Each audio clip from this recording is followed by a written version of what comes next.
Hey everyone, welcome to Judging for the Win.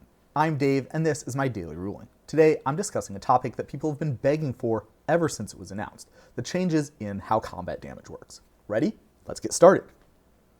So, to begin with, let's review exactly how combat works. The combat phase has 5 steps, but nothing really happens in the first or the last of these. Those steps basically just exist to give players a chance to play instance and activate abilities before or after the actual combat stuff, but outside of the main phase, which might be useful for some strategic purposes. The other 3 steps are where the actual combat happens. First, the active player decides which creatures are attacking, then the defending player declares which creatures are blocking, and then the creatures actually deal their combat damage. In between each of those turn-based actions, all players get a chance to cast spells and activate abilities. You might already know that, starting with Foundations, there will be a change to how combat damage is handled, but to see exactly what changed, we'll need to look at the previous step. After blockers were declared, there used to be a rule that said if an attacking creature had more than one blocker assigned to it, then the attacking player would have to declare an order for the blockers, and could not assign any damage to creatures later in the order until lethal damage had already been assigned to all the earlier creatures. The same idea held if a creature somehow managed to block multiple attacking creatures. The blocker's controller would have to declare a damage assignment order that would decide how the blocking creature's damage would be dealt. This is what has changed. Going forward, there are no more damage assignment orders. There are no longer any constraints on how a creature can assign its damage among the creatures blocking or blocked by it. The old system somewhat resembled kind of like an auto-battler game, where after the creatures were lined up, the decision-making was basically over and the game rules determined how the damage happened.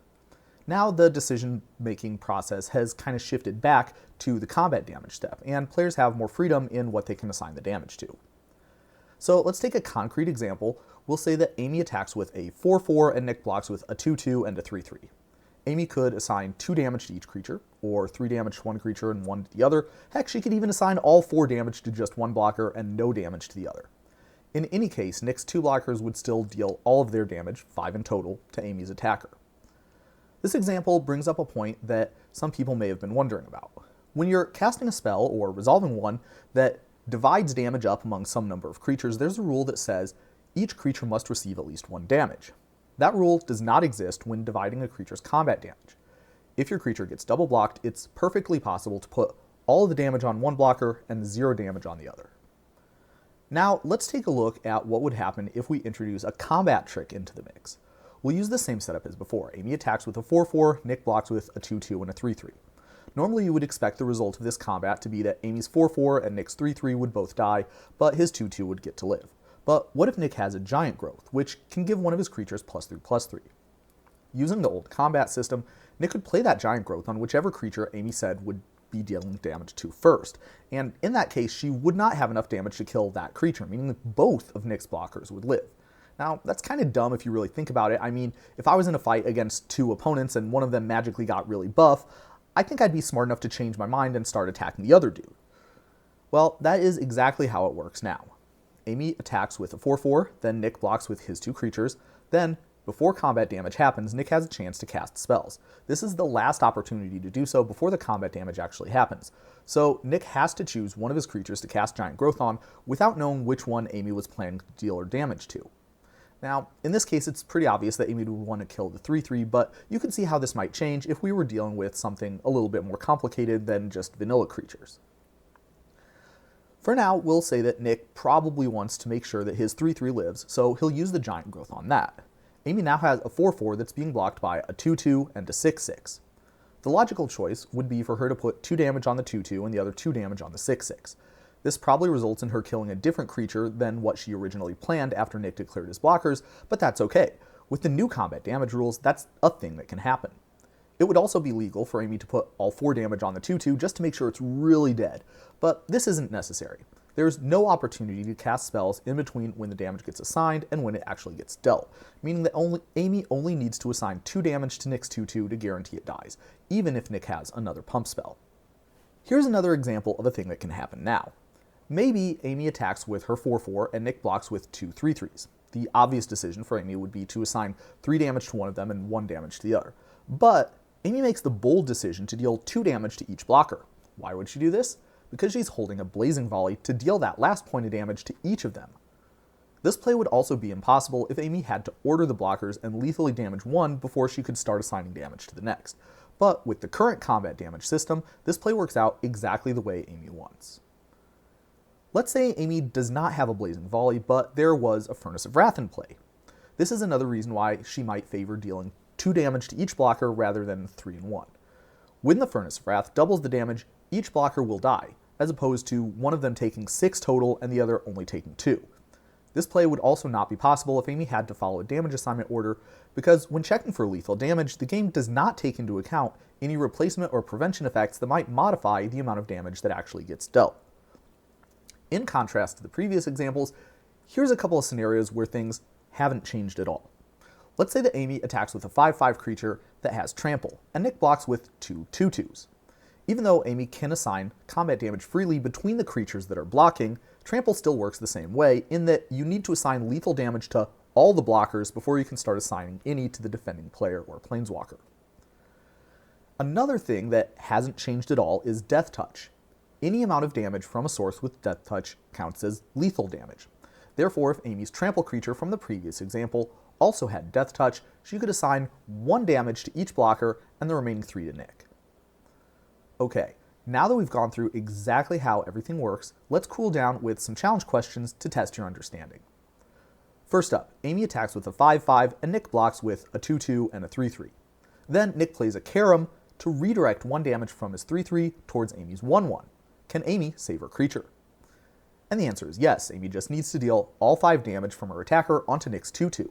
Nick's other blocker will take no damage, so there won't be anything for Karam to redirect.